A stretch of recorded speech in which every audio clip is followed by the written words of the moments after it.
Bienvenue à nouveau à la proximité, chaîne d'histoires de proximité que nous vivons au quotidien. Mais à la fin de cette histoire qu'une personne ici accepte de changer son attitude envers l'autre. Regardons-nous avec l'œil de DEU afin de discerner l'importance de l'autre personne dans ta vie. C'était un samedi après-midi ensoleillé à Springfield, une ville de banlieue tranquille où la vie se déroulait habituellement à un rythme lent et prévisible. Les familles se promenaient dans le parc local, les enfants jouaient sur les balançoires et les voisins échangeaient des salutations polies. Mais cette paix était sur le point d'être brisée par un simple appel téléphonique, qui allait conduire à une révélation choquante et à un moment de karma instantané. Malcolm Carter, 17 ans, n'avait qu'une chose en tête ce jour-là, offrir un cadeau d'anniversaire à sa petite sœur. Il avait économisé pendant des semaines grâce à son travail à temps partiel et avait finalement trouvé le cadeau parfait, un magnifique bracelet à breloques de Golden Grace Jeweler, une bijouterie haut de gamme du centre-ville. Où regardez-vous cela aujourd'hui? Faites-le nous savoir dans les commentaires ci-dessous. Enthousiaste, il franchit les portes vitrées et entra dans la salle d'exposition brillamment éclairée, scrutant les vitrines avec un sourire plein d'espoir. Mais dès qu'il entra, il sentit que quelque chose clochait. Derrière le comptoir se tenait Susan Miller, une vendeuse d'âge moyen au regard perçant et au froncement de sourcils permanent. Dès qu'elle vit Malcolm, son expression changea. Ses lèvres se pincèrent en une fine ligne et ses yeux se plissèrent. Elle le regarda attentivement tandis qu'il naviguait sur le web, tenant son téléphone comme s'il s'agissait d'une bouée de sauvetage. Malcolm remarqua sa posture tendue, mais essaya de l'ignorer. Il avait déjà vu ce regard auparavant. Après quelques minutes, il s'approcha d'elle en pointant le bracelet. « Bonjour, j'aimerais voir celle-là, s'il vous plaît. » Suzanne n'a pas bougé. Au lieu de cela, elle a croisé les bras. « Tu es sûr ?» demanda-t-elle, son ton empreint de suspicion. « C'est très cher. » Malcolm sentit son estomac se serrer. Il savait exactement ce qu'elle voulait dire. « Oui, j'en suis sûr, » dit-il calmement en sortant son portefeuille. « J'ai l'argent ici. » Les yeux de Suzanne se posèrent sur l'argent liquide qui se trouvait à l'intérieur, mais au lieu de se détendre, elle se raidit encore plus. Elle jeta un coup d'œil vers la caméra de sécurité du magasin, puis de nouveau vers Malcolm. « Tu sais quoi ?» dit-elle en reculant. « Je pense que je devrais d'abord appeler le propriétaire. Tu attends ici. » Avant que Malcolm ne puisse protester, elle a pris son téléphone, non pas pour appeler le propriétaire, mais pour composer le 911. « C'est Susan Miller de Golden Grace Jeweler », a-t-elle dit au téléphone, la voix pleine d'inquiétude feinte. « Il y a un individu suspect dans ma boutique, jeune, noir et très nerveux. Je pense qu'il essaie peut-être de voler quelque chose. » Malcolm avait le souffle coupé. Est-ce qu'elle venait vraiment d'appeler la police? Il n'arrivait pas à y croire. Il n'avait rien fait de mal, rien d'autre qu'entrer dans un magasin et essayer d'acheter un cadeau pour sa sœur. Et pourtant, il était là, traité comme un criminel. « Madame, je n'ai rien fait », dit-il en essayant de garder une voix calme. Suzanne lui lança un regard suffisant et condescendant. « Alors tu n'as rien à craindre, dit-elle. La police s'en chargera. » Malcolm serra les poings, son cœur battant à tout rompre tandis que le bruit des sirènes approchant emplissait l'air.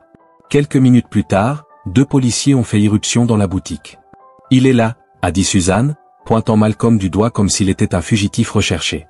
Je l'ai surpris en train d'essayer de cambrioler le magasin. L'un des officiers, le sergent Daniels, a immédiatement attrapé ses menottes. « Mon fils, je vais avoir besoin que tu sortes. » Mais avant qu'il ait pu terminer sa phrase, Malcolm a pris une profonde inspiration et a prononcé 5 mots qui ont tout changé. « Appelle ma mère tout de suite », Suzanne leva les yeux au ciel. « Oh, bien sûr, je suis sûr qu'elle va m'aider », dit-elle sarcastiquement. « Qui est-elle, une avocate commise d'office ?» Malcolm ne répondit pas. Il a simplement sorti son téléphone et a passé l'appel lui-même. « Maman, j'ai besoin de toi à Golden Grace tout de suite. » 5 minutes se sont écoulées, puis 10. Les policiers s'impatientaient et Suzanne avait l'air de plus en plus satisfaite. Mais la porte du magasin s'ouvrit brusquement et l'agent spécial Regina Carter, chef de la division criminelle du FBI, entra, une grande femme noire autoritaire vêtue d'un élégant costume bleu marine. Sa seule présence attirait l'attention. Elle se comportait avec l'autorité de quelqu'un qui avait passé des années dans les forces de l'ordre, car c'était le cas. Dès que les policiers l'ont vue, leurs visages sont devenus pâles. Suzanne, en revanche, n'avait toujours pas remarqué ce qui se passait. « Madame, Dieu merci, vous êtes là, » dit-elle, pensant que Regina n'était qu'un simple policier. « J'ai attrapé ce jeune homme. » Mais avant qu'elle ne puisse finir, Regina brandit un badge, le genre de badge qui surclasse tout ce présent dans la pièce. « Je suis l'agent spécial Regina Carter, chef de la division criminelle du FBI, et je suis aussi la mère de ce jeune homme. » Le silence s'installa dans tout le magasin. Le sergent Daniels déglutit bruyamment. Le deuxième officier fit un pas nerveux en arrière. « Suzanne ? On aurait dit qu'elle venait de voir un fantôme. » Pour la première fois, Suzanne était sans voix. Elle ouvrit la bouche, puis la referma, son visage devenant rouge de gêne. Regina tourna d'abord son regard perçant vers les policiers. « Vous étiez sur le point d'arrêter mon fils. As-tu au moins demandé sa version des faits? As-tu regardé les images de sécurité ou l'as-tu simplement cru sur parole ?» bégaya le sergent Daniels. « Nous ne faisions que suivre le protocole. » « Le protocole ?» La voix de Regina était calme mais dangereusement froide. « Le protocole veut qu'on enquête avant de faire des suppositions, mais vous ne l'avez pas fait, n'est-ce pas ?» Aucun des deux officiers n'a dit un mot. Puis Regina s'est tournée vers Suzanne. « Et toi ?» a-t-elle dit, le regard perçant. « Vous avez accusé mon fils de vol parce qu'il avait l'air suspect? A-t-il fait quelque chose d'illégal ou la couleur de sa peau était-elle suffisante pour que vous appeliez le 911 ?» Les lèvres de Suzanne tremblaient. « J'essayais juste d'être prudente. » Regina l'interrompit. « Eh bien, tu as été prudent, c'est vrai. Assez prudent pour ruiner ta propre carrière. Parce que ça, elle a fait un geste autour du magasin. Cela devient viral. Malcolm avait déjà sorti son téléphone et filmé tout. En quelques heures, les images seraient diffusées sur Internet. » Le visage de Suzanne était vidé de toute couleur. « Je vous en prie, je ne voulais pas faire de mal. » Regina n'était pas intéressée par les excuses. Se tournant vers le directeur du magasin, elle lui dit: « Je suppose que vous ne soutenez pas le profilage racial dans votre entreprise. » Le directeur, horrifié par ce qui venait de se passer, secoua la tête avec fureur. « Absolument pas. Suzanne, tu es virée. Prends tes affaires et pars. Maintenant. » Suzanne halta, regardant tout le monde avec incrédulité, mais elle ne sentit aucune sympathie. Le karma avait frappé instantanément.